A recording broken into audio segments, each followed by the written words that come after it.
Babu. Babu, Babu. Love you, Babu. Babu MJ. Anong Babu?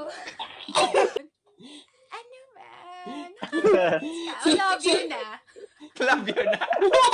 Marupok eh.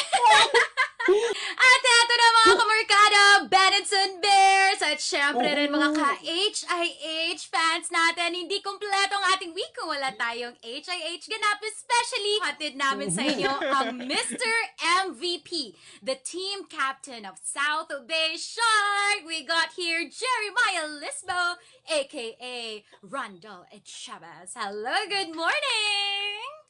Hello, good morning, Kamorkadas. Hello sa mga magaganda at guwapong host natin, Kuya Maki, MJ. At bagay na bagay sa kanya yung new hairstyle niya. Actually, Thank you, nag-text guys. ako sa kanya kagabi na magpagupit ka na, Babu. Ganyan tayo, MJ.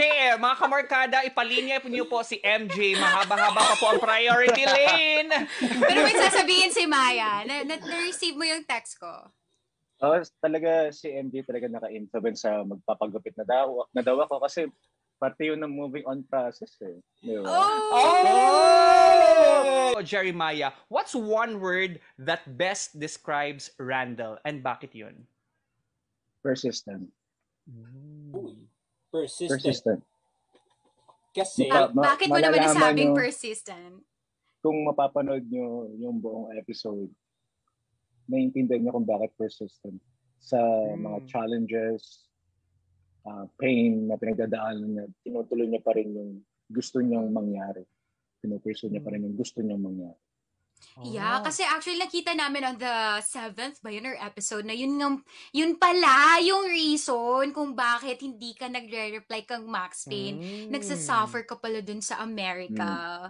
At hindi nila alam na tayo yun dun sa Amerika. Kailangan tayo pa! Masasabuno tayo ni MJ na mga kamarkada. MJ na mo! Ay, sorry! Bilang last episode na naman, diba? Pagbigyan niyo na lang si MJ. Hindi.